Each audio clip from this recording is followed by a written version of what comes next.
Magnus Carlsen, a name that, in the chess world, carries the weight of a dynasty, the Mozart of modern chess, the prodigy who became a champion, and then a legend.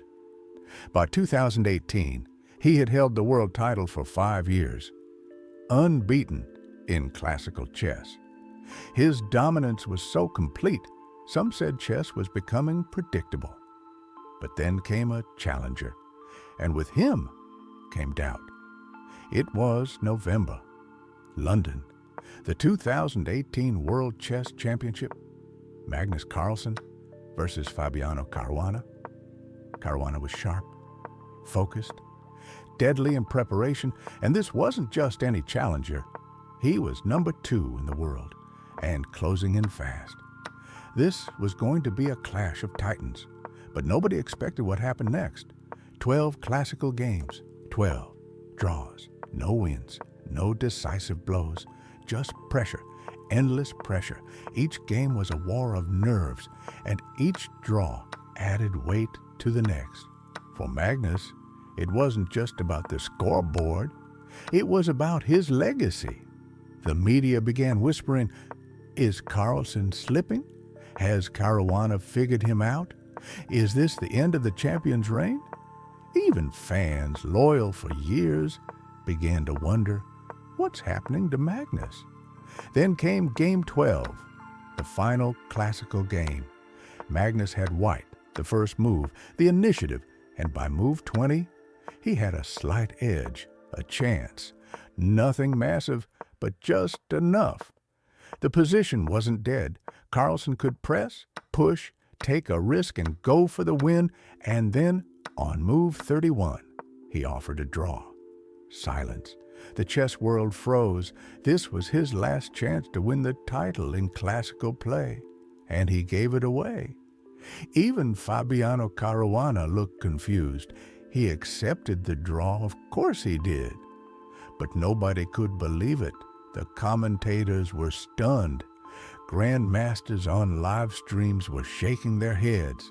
The headlines exploded. Carlsen backs down. Did the pressure get to him? Is Magnus afraid? In that moment, it felt like the crown was slipping. But Magnus, he had a different view.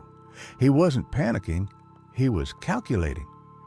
Because here's the truth.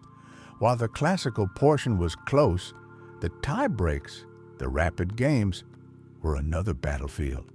A battlefield Magnus owned. Magnus Carlsen is one of the best rapid and blitz players of all time. He sees patterns at lightning speed.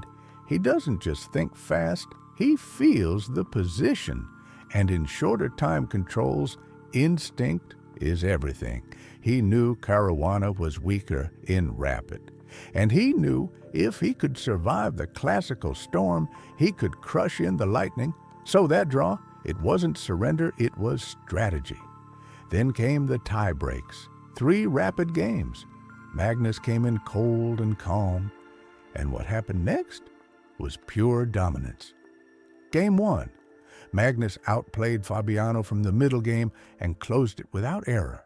Game 2, another clinical display, Caruana cracked under pressure.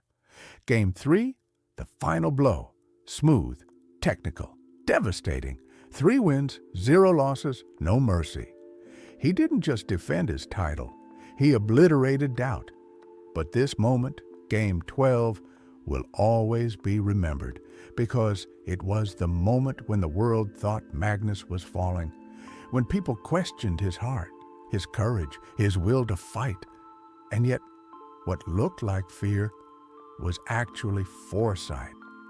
What seemed like weakness was world-class risk management.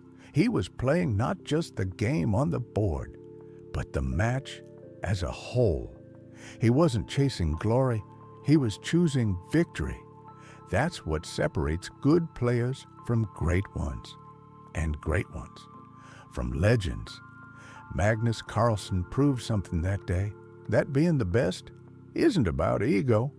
It's about knowing your strengths and knowing when to use them. In the face of global doubt, under the pressure of legacy, He took the path that made sense, not the one that looked glorious. And that's why he's still the king. This was the day Magnus Carlsen nearly lost everything. But instead, he walked away stronger than ever. If you want more stories like this, the battles, the brilliance, and the breakdowns of the chess world, subscribe. We're just getting started.